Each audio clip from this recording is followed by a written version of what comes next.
to a tank-busting superweapon that reaches out to 1.5 miles and almost never misses. The U.S.-built Javelin knows its enemy.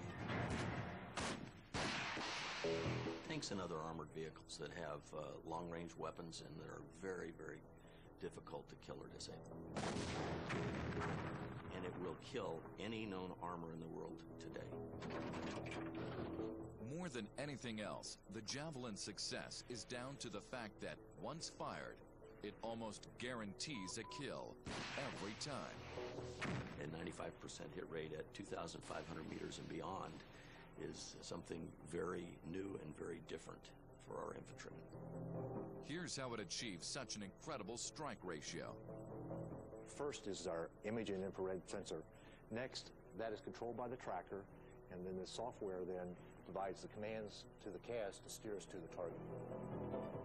He sees the target, he looks at his little screen, and he builds a box around that target on his screen, and he narrows it down, narrows it down, and narrows it down, and then he passes it to the missile and pulls the trigger and launches it. The other thing that's important about Javelin is that it's fire and forget.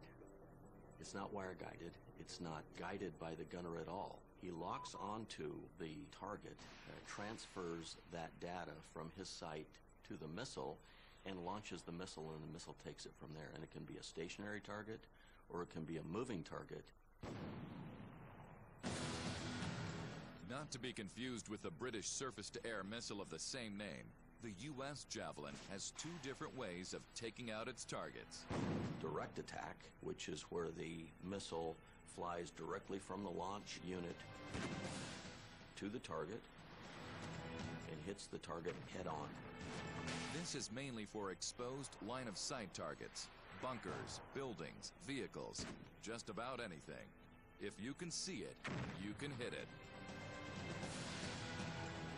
But what if a target is hidden in a valley or by a ridge?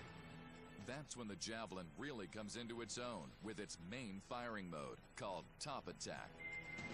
The missile leaves the launch unit, gains altitude, and comes in on its target from a nearly vertical angle of attack.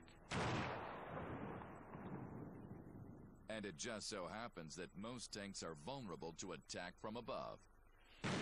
Even if they're equipped with explosive reactive armor designed to defeat rockets and shape charges, the Javelin warhead has enough destructive power to break through.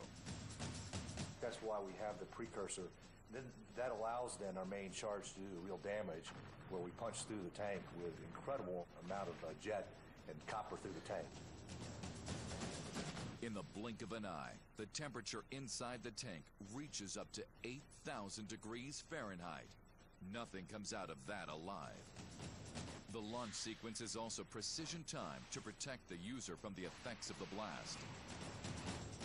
There's two different stages of motor. We have a launch motor that basically provides a very soft launch, very small signature, pops it out about 30, 40 feet, and then the main charge takes off and we're off to the target. So there's very little signature and very little back pressure, which is what gives it the fire from an enclosure capability. It goes out and then it gains altitude very rapidly, keeping its seeker on the target.